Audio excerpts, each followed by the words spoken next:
Do you love your wife? Yes. Right? Prove it. Like, what's the metric? Give me the number that helps me know, right? Because when you met her, you didn't love her, right? Sure. Now you love her, right? Tell me the day the love happened. It's an impossible question, right? But it's not that it doesn't exist. It's that it's much easier to prove over time, right? So all leadership is the same thing. It's about transition. So if you were to go to the gym, right? It's like exercise, right? If you go to the gym and you work out and you come back and you look in the mirror, you will see nothing. And if you go to the gym the next day and you come back and you look in the mirror, you will see nothing, right? So clearly there's no results, can't be measured, it must not be effective. So we quit, right? Or if you fundamentally believe that this is the right course of action and you stick with it, like in a relationship, I bought her flowers and I wished her happy birthday, and she doesn't love me. Clearly I'll give up. You know, that's not what happens. If you believe there's something there, you commit yourself to an act of service. You commit yourself to the regime, the exercise. You can screw it up. You can eat chocolate cake one day. You can skip a day or two. You know, it allows for that. But if you stick with it consistently, I'm not exactly sure what day, but I know you'll start getting into shape. I know it. And the same with the relationship. It's not about the events. It's not about intensity. It's about consistency, right?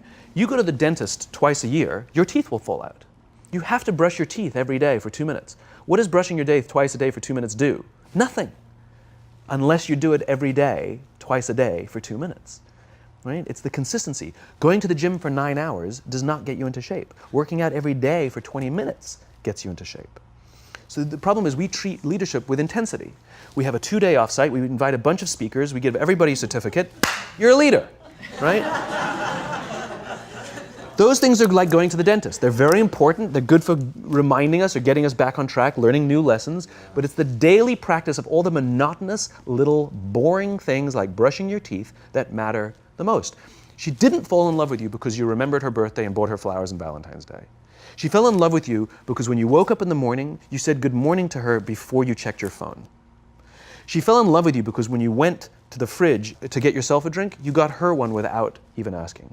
She fell in love with you because when you had an amazing day at work and she came home and she had a terrible day at work, you didn't say, yeah, but let me tell you about my day. Right. You sat and listened to her awful day and you didn't say a thing about your amazing day. This is why she fell in love with you. I can't tell you exactly what day, and it was no particular thing you did. It was the accumulation of all of those little things that she woke up one day and as if she pressed a button, she goes, I love him, right? Leadership is exactly the same. There's no event. There's no thing I can tell you you have to do that your people will trust you. It just doesn't work that way. It's an accumulation of lots and lots of little things that anyone by themselves is innocuous and useless. Literally, pointless by themselves. People will look at little things that are good leadership practices and say, that won't work. And you're absolutely right. But if you do it consistently, and you do it in combination with lots of other little things, like saying good morning to someone, that looking them in the eye. My friend George, who's a 3-star general in the Marine Corps, he says his test for leadership, and I love this, he goes, his test for a good leader is if you ask somebody how their day is going, you actually care about the answer. Right? The number of times we're walking to a meeting, we're rushing, we go, how are you? Not good, I got to get to you later, I'm late for a meeting. Right. If you ask the question, you were standing there and you were listening to the answer. It's those little innocuous things that you do over and over and over and over that people will say, I love my job. Not I like my job. I like my job means, yeah, the challenge is great, they pay me well, I like the people. I love my job means, I don't want to work anywhere else. I don't care how much somebody else is willing to pay me. I'm devoted to the people here, and I care desperately about the people here as if they were my family. In business, we have colleagues and coworkers. In the military, they have brothers and sisters. That's how they think of each other, right? If you really have a strong corporate culture, the people will think of each other like brothers and sisters. It's like a family, right? No, brothers and sisters. Deep love. Fight, but the love doesn't go away. Right? Bicker, the love doesn't go away. And I'll fight with my sister, but if you threaten my sister, you're going to have to deal with me. Right. Right? We'll fight internally, we'll bicker with each other, but nobody's going to hurt each other. And if anything from the outside shows up, you're looking at a unified front. brothers and sisters. Now, how do you create brothers and sisters out of strangers?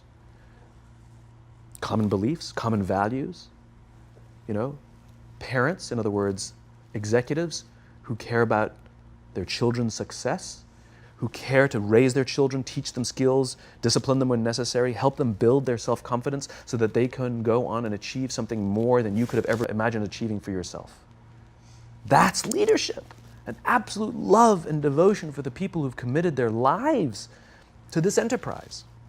That's such a brilliant reframe. It's so simple and so beautiful and unbelievably hard work. It is and it isn't. Here's why it is. You said it. It's hard to measure, right? It's hard for me to show. It's hard to measure in the short term. It's very easy to measure in the long term. Over the long term, the traditional metrics will go up. All your revenues, profits, market share, the traditional metrics will go up, and more importantly, they'll go up more stably, right? You will be able to weather hard times better because the people will come together, they won't abandon ship, right?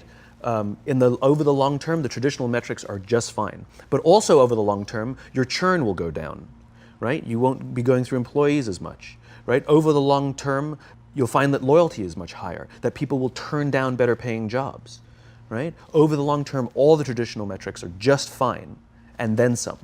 It's only the short term that it's hard to measure. Yeah, I'm going to say, though, there's something in between those two, in the middle, to know, because with working out, so to use your analogy, if you had to go to the gym for 6 months before you saw any sign of change, no one would do it, right? And there are so many variables in working out. The number one thing is to know who to listen to. The number one thing is to know what to look for, right? So if you don't experience muscle fatigue, you're probably doing something different. That's immediate, right? I know that the next day. If you experience muscle fatigue and don't notice any change within a few weeks, you're probably not eating right. So there really are things that you can look at because you're doing the damage to the muscle, but you're not giving your body the nutrients that you need to actually build the structure back up. All that's still true. So I'm sitting here thinking, can it really be as simple as, like, I have a growing belief that part of what you could write down as a leader's job is to connect. Now, how do we connect? You've given some very simple examples, and they're all incredibly real. Asking somebody how their day is and actually waiting to hear the answer and caring about what the answer is. Time spent together, right? I couldn't have a very effective relationship with my wife if there actually isn't time together. And one of the things that I have personally struggled with is, as the organization has grown, just time with any individual becomes more and more difficult. And so then you start focusing on, okay, wait, it's just about creating the environment. But as you lose touch with the real sense of, like, I know this person and I can see when they're having a bad day, and really leveraging, like, what we have as humans, and this is why your teachings are so powerful, is you wrap it in the truth of the human experience. You wrap it in how humans really connect, like looking at each other, sensing that, like, hey, this is either hitting or it's not, like, all of that stuff is super, super real. And as an organization, to be able to find ways in that middle ground where it's like, I'm pretty sure this is working, and I really believe in it at a macro level. But I just want to know, because there's so many paths, right? And you could nudge sort of one way or the other to create something that, and maybe it's as simple as, here's one, I am using this right now.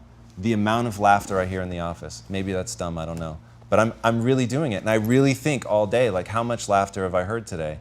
And I feel like when everyone is making really taking an effort to connect with each other, to provide empathy and all that, there's a lowering of people's defenses, and just a sort of natural outpouring of that is joking around. And so you hear this laughter bubble, and when things get really tense and stressful, I literally feel like you could have a decibel meter and just feel it coming down. Yeah, I mean, look, it's a human thing.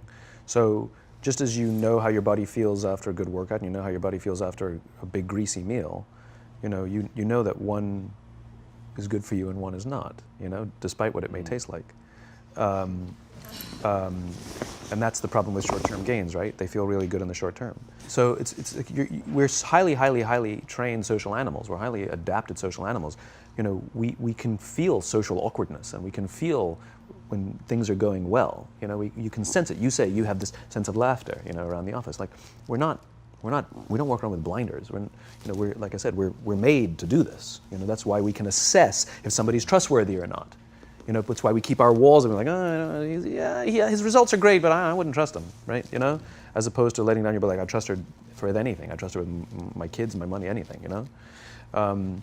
So we're highly attuned animals, and so we're good at sensing it. But I will say there is a caveat to your metric of laughter, which is a decent one, is that scale breaks things, right, in human beings. As I said before, we're not made for populations bigger than about 150-ish. It's called Dunbar's number.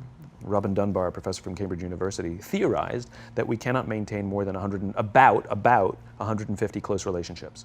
And the way he defined a close relationship is, if you're at a bar with a bunch of friends and somebody comes in, would you ask that person to join you or not? And it's about 150 that we would ask them to come join us. And if you think about the reason, that actually makes perfect sense, which is there's two limiting factors. One is time. If you only gave 2 minutes to every person you know, you'd make no close friends. And the other one is memory. You just can't remember everybody. And so this is where leadership becomes very, very interesting, because if you have a company that has a lot of people, 5, 6, 7, 800 people, 1,000, 2,000, 5,000 people, clearly you can't know everyone. And clearly as a CEO, like, I care about every single one of my people. You don't even know. Some of the people you work for are who work for you are bastards. You don't care about them, right? So it's a nonsense statement, right? But what you can say is, I desperately care about the people whose names I know and whose faces I recognize.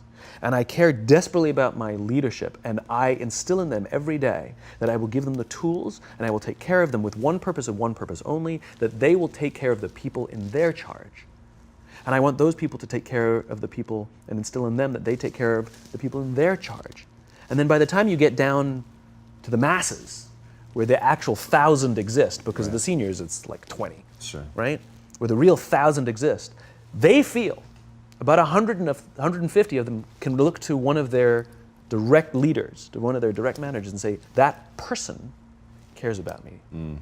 That's our boss, that's my leader. Not the leader, it's the CEO. That's my manager, my boss, my leader. Sometimes you get fired, sometimes you get in trouble, sometimes you'll lose your job, and the next guy will get all the credit. It's all true. And the courage to do the right thing in the face of overwhelming pressure, only the best leaders have that courage. Only the best leaders. And here's the folly. Courage is not some deep internal fortitude. You don't dig down deep and find the courage, right? It just doesn't exist. Courage is external. Our courage comes from the support we feel from others. In other words, when you feel that someone has your back, when you know that the day that you admit you can't do it, someone will be there and say, I got you. You can do this. That's what gives you the courage to do the difficult thing. It's not going off to an ashram by yourself somewhere for 4 weeks and coming back and finding the courage. It's not what happens. It's the relationships that we foster. It's the people around us who love us and care about us and believe in us. And when we have those relationships, we will find the courage to do the right thing. And when you act with courage, that in turn will inspire those in your organization to also act with courage. In other words, it's still an external thing. That's what inspiration is, right? I'm inspired to follow your example. But those relationships that we foster over the course of a lifetime will not only make us into the leaders we need to be and hope we can be, but they'll often save your life. They'll save you from depression, they'll save you from giving up, they'll save you from any matter of negative feelings about your own capabilities, your own future. When someone just says, I love you, and I will follow you no matter what.